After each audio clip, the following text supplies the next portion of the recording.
We're doing a health check on the Marlins Twitter fan base. And we have one, if not the loudest of Marlins Twitter on the show today. Chase, Loud Marlins Fan, joins us. And we are going to be looking back at what hasn't happened and looking ahead at what could happen for the Marlins to be competitive in 2023. You are Locked On Marlins, your daily podcast on the Miami Marlins. Part of the Locked On Podcast Network, your team every day.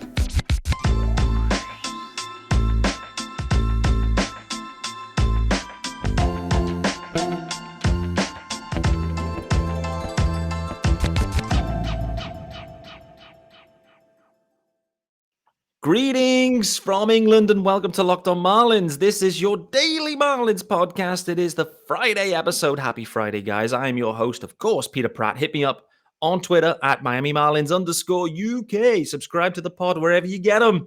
Still available daily. Still free. Will always be free, probably. If you are wondering, yes, there is a YouTube channel. Yes, sir. If you are watching, you will see Loud Marlins Fan is in the house. Usual headgear, and he is ready to get louder. Chase, how are you doing, brother? Let's get louder, Peter. Let's go. Friday. We're going into penalty kicks, Croatia versus Brazil. Yeah. It's time to light up the internet and your podcast ratings.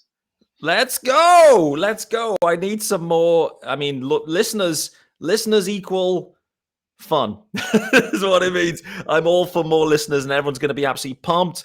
It doesn't mean more dough, unfortunately. But what I would say, we are very, very near to having more than, at the number, and hopefully more than 100,000 podcast downloads for this show in 2022. Absolutely sensational. Absolutely blows my mind. Nevertheless, let's pile into it, mate. Like you said, we are recording this Friday evening. It is penalty season for Brazil and Croatia. So if there's a few cheers in the background, you know why. But let's get into the meat and potatoes, mate. We need to talk some Marlins, mate. From your perspective, from the fans' perspective, how you feeling? Give it to me right now. 9th of December. The winter meetings have come and gone. The Marlins, shockingly, not only have they not made any trades, they've not done anything in free agency. They're one of the only clubs in Major League Baseball to have not signed anyone. Not one single major leaguer they've signed thus far. They have done absolutely nothing. How you feeling? It's addition by subtraction. And Like is on the Mets. He is. That's a big win for the Marlins. So I'm feeling more pumped than I did at the last game of the season against, I believe, who were we against? The Braves the last The Bravos, series. Yeah, Bravos. And I'm feeling better than we did then because Hernandez is gone. Have the Marlins made any moves? No. But if you set yourself up thinking they were, then you're disappointed. If you listen to what Kim said the last month of interviews or last couple weeks of interviews until now, the winter meeting interviews, they've said they'll add here and there, but they didn't say they're signing anybody huge this year. They did their signings in 2022 or 2021 into 2022. They underachieved. Let's get better. Let's get louder. Absolutely. And do you think that the part of the strategy here is let's bring in Skip Schumaker, his new staff, and let's try and eke out what we expected in Jorge Soler and Avi Garcia? Like, is that where their head's at? It has to be, and it's a big change. If you see what they're doing, they're not doing a fire sale of players. They're doing a fire sale of office staff. They're promoting. They're getting rid of. They're bringing in new names and new talent to really change the fundamentals of the foundation that's built. Jeter failed. You know how I feel about that. Mattingly, we know how I feel about that. He's gone. Big changes from the top, big changes on the face. It's time to get a facelift. Let's get louder. Absolutely. So they've done nothing. It doesn't sound like you're shocked by that. Looking ahead, though, clearly Kim is calling out that they need to acquire some sticks. They need to add some sticks. She kind of went on to say, 1 bat, 2 bat, 3 bats. She was kind of going. So she's acknowledging they do need to add. Where do you see them adding? Where is, when, and how are they going to add? I assume you're thinking the trade market. I'm hoping we're all hoping for a trade with the Pirates, Mm-hmm. but that probably will not come to fruition. They're asking a lot. You heard rumors. Again, I don't know what to believe, but Eddie Cabrera was being shopped over Pablo and Trevor, who everyone thought was being shopped.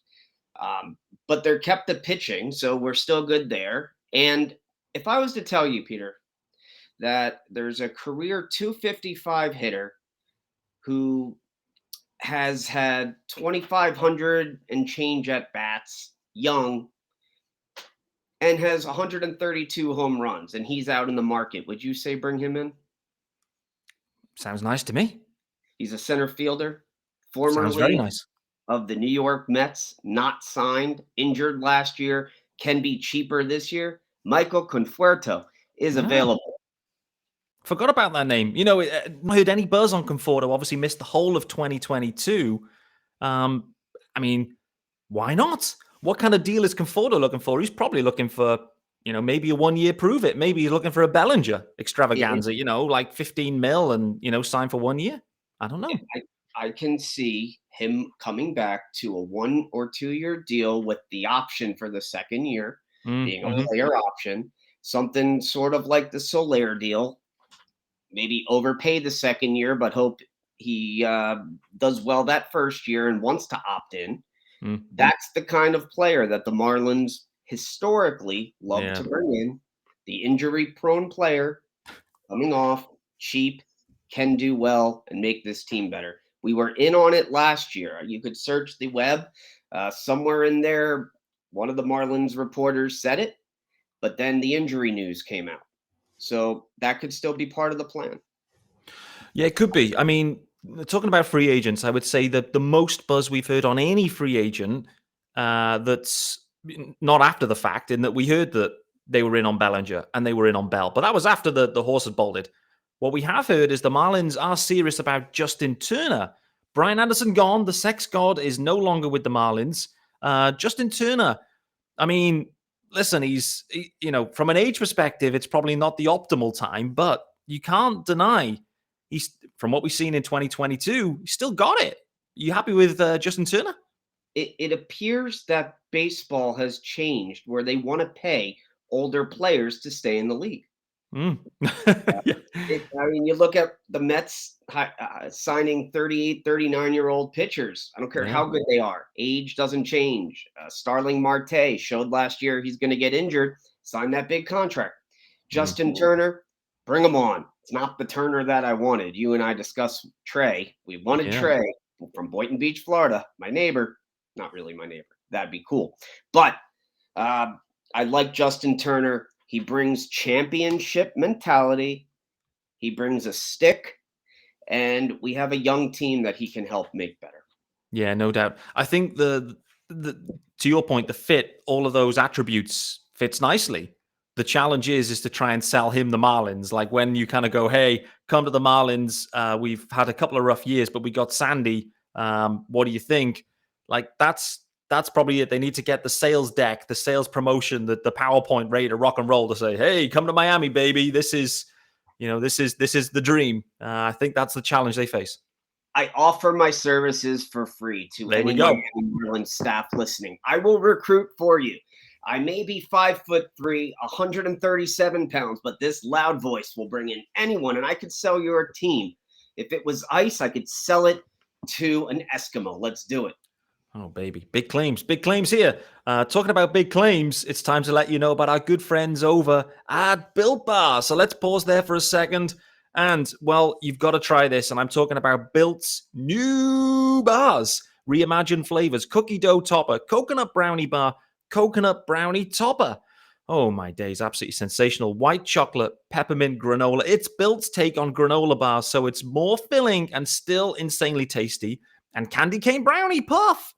Candy cane oh my days. Candy cane brownie puff. That is festive at best. Built puffs are like biting into the universe's most delicious cloud. And again, another big claim, see? First off, for anyone who hasn't tried Built bars before, they're literally the best tasting protein bars ever built. Revolutionizing nutrition as we know it. 100% real chocolate, 17 grams of protein, and shockingly low sugar and calories. Just 130 calories. Yes, sir. So, You've got to try them. Where do you go? You go to built.com and use promo code LOCKEDON15. That gets you 15% off your order right now. No questions asked, just 15% off. Reminder, built.com, LOCKEDON15 is that promo code for 15% off. Some sensational flavors. Go and get them. All right, so here's what else we learned in the last day or two. The Marlins were serious, very serious, it seems, on Jose Abreu. The rumored terms that were put forward were in the range of 40 million across 2 years, which is a 20 million, give or take, average annual value on that one. The Marlins seemingly weren't afraid to spend some dough. They couldn't get the player, so we have to call that out. They couldn't make a deal, but the intent was there. Jose Abreu would have been a nice fit for the Fish, do you think? He would have been a great fit for this team. Cuban-born baseball player, fits in with the market. That's what we look for, right? Pair him up with the Jorge Soler, 2 Cubans, build that team around where the stadium is. Unfortunately, we are not the World Series champions where we can just pitch anything to players like the Astros were. And I believe he went there, right?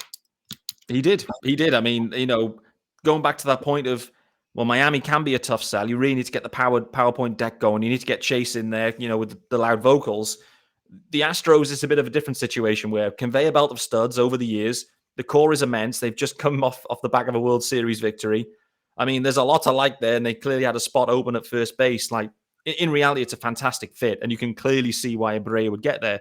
And that's the kind of point where we're at with the Marlins here in free agency, where there's a budgetary challenge, but equally, there's a location challenge. Like, if you're a player that wants to win and wants to play in front of packed houses, Miami's probably not for you, I would say. It's, that's the challenge they face into. And so they almost need to wait for all the studs to go, free agency-wise, and then try and pick up, the guys that haven't gone through the first wave or two of free agency sign. It's not really optimal for this franchise, I wouldn't say.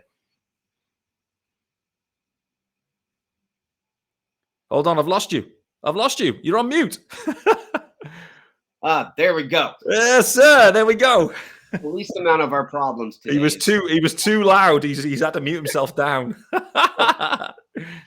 There's another player out there, Joseph Anthony Mancini, Trey Mancini, who would be great to come to the Marlins and platoon at first base. He's a tier 3 free agent, but you know what he has? A World Series ring from last year. Another veteran player who can come and add value to this team. Yeah, for sure. I mean, I have heard the name Trey Mancini a few times mentioned, the guys on Twitter talking about it. I was actually thinking first base, they may go away and try and execute a trade, like a flyer trade that isn't going to cost a ton of capital, like a Rowdy Tellez or maybe a CJ Crone or whatever it might be. Trey Mancini, I think, could be an interesting fit as well. Let's just kind of segue in, because I heard there was a good question. I threw it out there to the listeners. Hey, Loud Marlins Fan is on. We got some questions. Who wants to ask some questions? And there's a few piled in, which is great to see. First one, though, well, it was the second question, but it's the right time to ask this one, is if they can spend $20 million per year on a player, we're talking about Abreu, why didn't Josh Bell sign with the Marlins? Why weren't the Marlins aggressive or as aggressive on Josh Bell? He ends up signing, less than 20 million average annual value. I think it was a 3-year deal, or maybe 2 with a 1. But nevertheless, Bell could have fit the profile. The Marlins can't get it done. He signed with the Guardians, right? He did. Enough said. Guardians, a young team, already playoff bound in a division that doesn't have the high spending Phillies, doesn't have the high spending Mets, doesn't have the Braves who have their core together. Josh Bell left the National League East. He's not coming back to it knowing what's on top. Yeah, I think that's a fair shout. And I should have called out, by the way, it's at KaneFan27 is asking these questions, and it's Brian. So appreciate Brian for sending these in. He then asked this follow-up question: why hasn't Bruce Sherman sold the team? And I think it's fair to say that there's some momentum in this area, right, where you look across the ownership landscape and you realize that Bruce Sherman is in a different ballpark, or that the other owners typically are in a different ballpark financially than where Bruce Sherman is. And so with Bruce Sherman heading up this syndicate, let's kind of call it that, this ownership group, are the Marlins always going to be in this position where their appetite to spend is very limited? I'm sorry to tell the fans this. It's not normal for a franchise to have 7 owners in 30 years. No. All right? Agreed. Teams don't get sold like that. They're not meant to be a quick flip or whatnot. And that's in any sport. Give Sherman time. It's been 5 years, guys. He's not going to lose money on the team. He bought it for what, 1.2 billion, 1.2 billion. It's maybe worth 990,000 at this point. He's not going to lose on it. The thing that he has to do, and it has to be a mutual agreement between the fans and the ownership. Fans, show up. Show the ownership you're willing to commit to them. Ownership, get free agents, spend money. But where's the line if fans, positive or negative, can't tell them how to spend their money? Fans are saying the Marlins invested in this team, whether it be the players that we liked or didn't like last offseason. Mm-hmm. It did not change the turnout.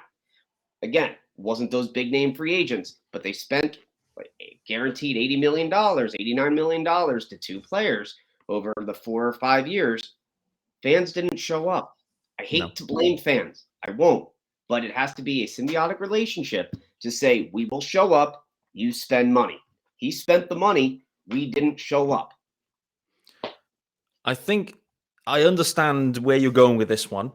I think it needs to be a more sustained commitment from the front office and from Bruce Sherman before you can ask the fans. And let's be totally honest as well. The product on the field last year, boy, oh boy, like we've been in rebuild years, I must say. So this is my view on this.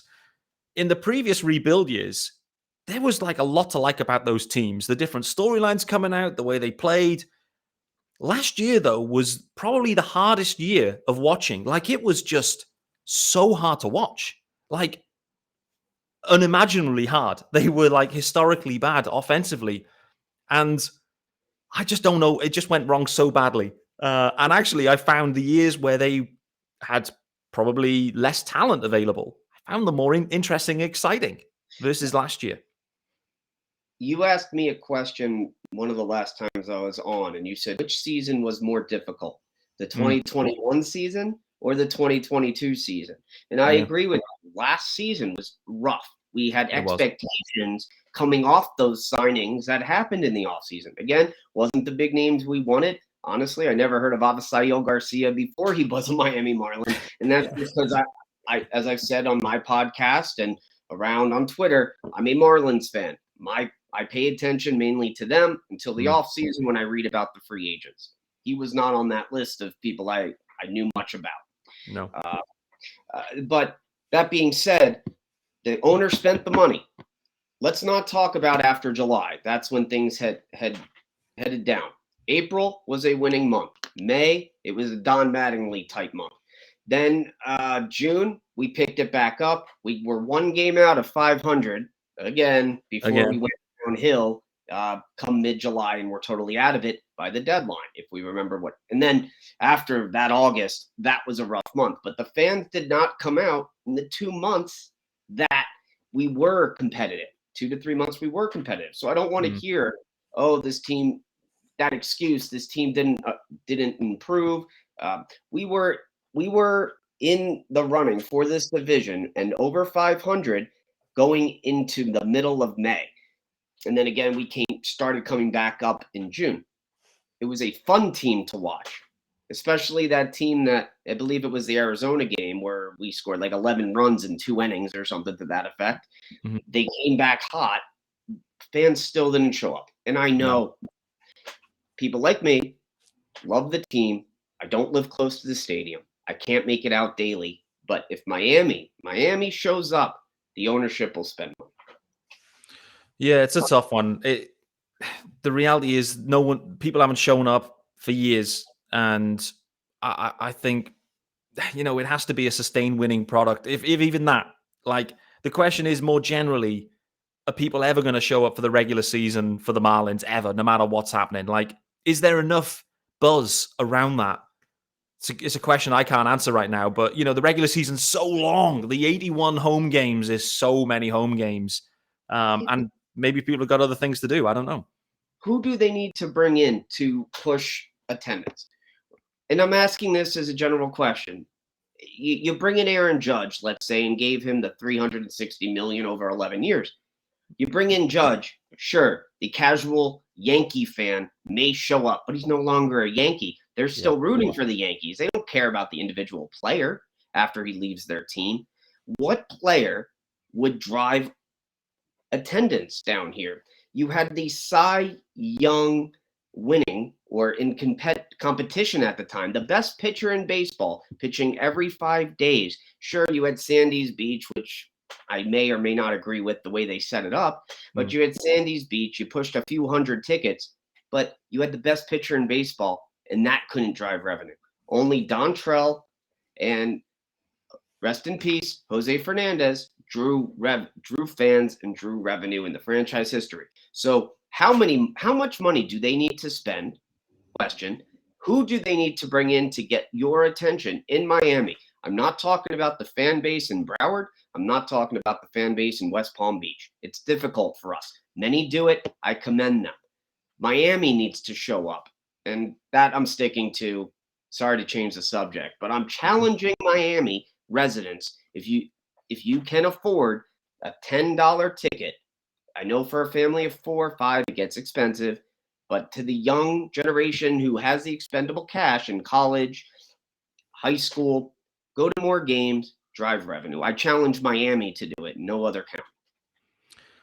Well, there you go. For everyone listening in the Miami area, there you go. There's the Loud Marlins Fan Challenge. Just on the topic of who would drive revenue, there's only one player, in my opinion, in the game right now that can actually do that, and he plays for the Angels right now, and it's Shohei Ohtani. He is the one guy that specifically you can drop in and would drive revenue, in my opinion. The rest, it's all vanilla. Like, it's not going to bring people daily to the ballpark that don't come now. Shohei Ohtani can, but only him, in my opinion. But for how long? How is that? I get it. There you go, for how long? If the Marlins had the Angels record last year, we're in the same spot. So does he really drive the revenue? Let's hope we get him next year. He will be a free agent. 100% the Marlins will not get him next year. I'm going to call it out right now. I will tweet about it saying they should go after him, but I'm convinced that they won't. We're running long already, which is unsurprising. I wanted to say, let's go back to when we spoke last time around, or one of the last times we spoke. One of the main things that popped up was talking about Jazz Chisholm Jr. and the fact that perhaps the Marlins could listen on him. Perhaps they could trade him. If he wasn't hurt, maybe they would have traded him. Nevertheless, we're here now in the offseason. He's still with the Marlins. Just give me your sense in terms of where you see things going for Jazz, in terms of either A, with the Marlins, and B, if with the Marlins, what positions are you going to be playing in the field, I think is a couple of questions in my mind. Let's see where we are in 2 weeks or 3 weeks, right before spring training, who they brought in.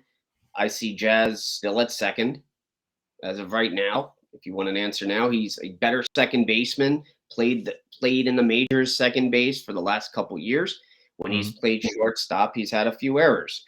Maybe it's just a switch in position. Nothing bad on him. It's hard to change positions in baseball, even moving a couple feet over, especially with the new rules that are happening, but we haven't discussed. No shifts allowed. So we'll see how good at defense we are, even how Miggy, if still there, at shortstop, how well he performs without being able to really move around the field. Yeah. When we spoke, it was right before the deadline, and it was rumored that Marlins were shopping Jazz, but he was injured. I heard that from sources not on Twitter. I think that regime that may have not gotten along with Jazz is no longer here. I think that a young manager is now here who may fit more of the mold to appreciate what Jazz Chisholm brings to a team. And you build around Jazz. You offer him an extension mid-season. See how he performs for the first half coming off injury. Don't do it now. Offer it mid-season. Show you care. Get him locked in for 5 more years. There you go. I'd love to see it. I'd love for them to commit to Jazz. I'd be interested to see if Jazz would want to commit to the Marlins, to be honest with you. But I think that is an interesting storyline that will continue to rumble along. Like if Jazz returns, which we expect him to perform as we expect him to, then the Marlins need to be thinking about that kind of Sandy style extension. It'll probably be more money, perhaps, but we'll wait and see what happens on that. I've got a game to play with you. You did mention one guy, Miguel Rojas. Is he still going to be here? This game is a flex from the marry, kill. What's the other one? Hook up with, we'll say. Yeah. This is it. Yeah, exactly. This is a PG rating. So hook up with, marry, and kill. And this is the baseball version. There's 3 guys I've got down here for you. 3 guys that are on expiring deals in 2023. And the 3 players, are Joey Wendell, Miguel Rojas, and Cooper Loop. The 3 options, I'm not going to ask you to marry any of these guys or hook up with any of them, so that's good. The 3 options are trade, extend, and DFA. So each one of them guys, something's got to happen. Extend, trade, DFA. Wendell, Coop, and Miguel Rojas. In that order, I'm extending Joey Wendell. Okay. I'm trading Coop because he has the most value. Okay. And I'm getting rid of Miguel Rojas. Okay. An extension for Joey Wendell. What position is Joey Wendell playing, do you see in the future for the Marlins? Is he still continuing in this kind of util role, or maybe transitioning more so to third base, or sticking at second? What do you see in the future for Wendell? Third base. Third base, yeah. I think going into last season, 2022, the talk was he was so much like BA, right? Minus a lefty versus a righty, right? But I think that was the talk going in to last season, how they were similar players, and one's left standing, so that's where I keep them. Yeah, it's an interesting one, right? Because we look at opening day last year. I think, you can't dig in too much to opening day specifically in the lineup, but listen, Wendell started that game. Brian Anderson didn't, so for me, I was like, oh, okay, we're getting a little insight here. If you buy into BA, he's starting that game at third base, particularly with the defensive qualities that he had coming into the season. So I'm with you on that. And actually, we shouldn't forget Wendell, before all the hamstring issues appeared for him, he was absolutely brilliant in the early part of the year. He was probably the best hitter, I guess. I mean, Jesus Sanchez started quickly and Jazz also had a nice stretch, but Joey Wendell, it felt like he was always the guy getting the big hit at the big time when they had that kind of winning run going, which is great to see. So I'm with you on that. I think it's interesting. Just going back to Miggy Rowe, you obviously feel the Jazz probably stays at second base. Miggy Rowe, maybe his time is up. How do you see the Marlins addressing this shortstop position then? Because I think Correa and Swanson, for example, are unlikely candidates. So I'm very intrigued to see how they look to fill shortstop moving forwards. They do have a few kind of internal candidates brewing around, but I don't know. How do you see them solving this riddle moving forwards? You brought in Groshans. You have LeBlanc. You have a plethora in that minor league now, or whoever they brought in of potential shortstop candidates. Yep. Miguel seemed the reason I'd like to DFA Miguel. I think a fresh start for him would be beneficial. He lost Mattingly, his manager, who he's always had in the majors, and he's insulted. I don't know if you're still blocked for no reason, but he's insulted. I'm blocked, baby. He's insulted a lot of this fan base by blocking us on Twitter. To those like me and you who always showed him respect. I mean, he gave me a baseball bat on Twitter in the end of 2020. So I've always been respectful to Miguel. I think a fresh start, maybe less pressure on him to be the leader of a franchise would benefit him in his career.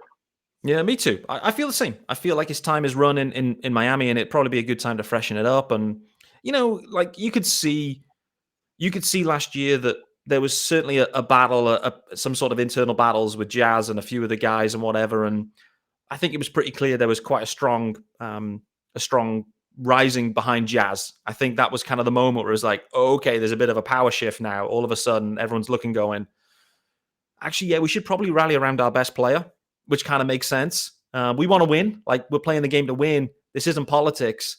We're playing to win the game. And actually, Jazz Chisholm gives us a chance of winning more games than Miggy Rowe. I think that's kind of the way I see things. Jazz equals money. Money equals money to spend on better players, right? Money equals money. Jazz is money. He absolutely is. All right, we are running long, so there's one or two final questions for you. They're listener ones, so let's finish with these couple of lighthearted ones. I think these are funny, and I'll answer them as well. The first one is, what do you like on your hot dogs? So when you're in the ballpark, Chase, are you eating hot dogs firstly? And if so, what is the topping of choice? Not at Marlins Park. I'm not eating hot dogs. I don't care if they're $3. I don't care if they're $5 in that 305 section. I'm not eating the non-Hebrew National Frankfurters that they put out. But when I do eat hot dogs, it's at Wrigley Field, and nothing beats a Chicago dog in Chicago. And in Boca Raton, there's a place called Hot Dogopolis. Sorry to promote on your show. Hot Dogopolis in Boca Raton, Florida, is the Chicago dog headquarters for South Florida. Come check it out, because you get the peppers, you get the onions, you get that nice bun, that Chicago style bun that actually gets shipped from Illinois down here. That's the best hot dog. Of course, relish, of course, ketchup and mustard. Spicy mustard. Wow. I'm quite a simple guy on hot. Listen, I could take anything. I have an eclectic and wide varied amount of interest food-wise. I don't really have any dislikes. You can stuff on a hot dog whatever you want. For me, though, when it comes to it, I pretty much just throw mustard on there and some onions, to be honest with you. I'm perfectly fine. Okay, final question. And this one, listen, it's almost Christmas time. People are thinking about gifts, and maybe this is why it's being asked. I don't know. But what is your favorite aftershave? What's your favorite cologne? What's the go-to when Loud Marlins fan is hitting the nightclubs? Hitting the nightclub. Hugo Boss, dark blue. The dark blue one. Yep. It recently, I believe, is now available in the United States. But when it first came out, it was available on the islands only. And I'd go on a lot of cruises. So that is the one of choice. That's how I have the Hot 10 wife, because I wore that on our first date and possibly after. And she loves it. I love it. That's the best one. How about you? There you go. Absolutely love it. Right. I've got two go-tos. So first off, day-to-day wear is Tom Ford for men. The original Tom Ford that he did, the first one, is my main go-to. However, if I'm going for evening wear and I need a bit more punch, right? Bit more nose, let's say, I go for Penhaligon's Halfetti. I'm not convinced that Penhaligon's is in the US. Please look it up, guys. Halfetti by Penhaligon's. It is expensive, but it is very, very vivid as a smell. Like it hits you and you're like, whoa, what is that? So yeah, Penhaligon's Halfetti. We can't wait to smell it on you at a Marlins game, hopefully. Absolutely. I'm going to be dousing myself in that now. So I've set the standard now, right? Everyone's going to be like, hey, let's get over there and let's go and see what this Penhaligon's is all about. All right. We're out of time. We've gone 33 minutes, which is too long. Nevertheless, Chase, thanks so much as always, brother, for hopping on. It's Friday's episode, mate. Any final words for you? Final words is I want to wish everybody a happy, healthy holiday season. We all go through turmoil and whatnot. I've had issues this year. You're never alone. Always reach out to hotlines if needed, and I'm always online to talk to. Much love. Happy holidays. If you're celebrating alone, great. If you need somebody to celebrate and wish you a happy one, that'll be me. Cheers, all. Thank you for your support. What a king. All right, guys, that is us signing out Locked On Marlins on Friday. It is the Friday episode. Happy Friday. Enjoy your weekends. Get the wine flowing. Chase, Loud Marlins fan, and Peter Pratt signing off. And of course, be back next week.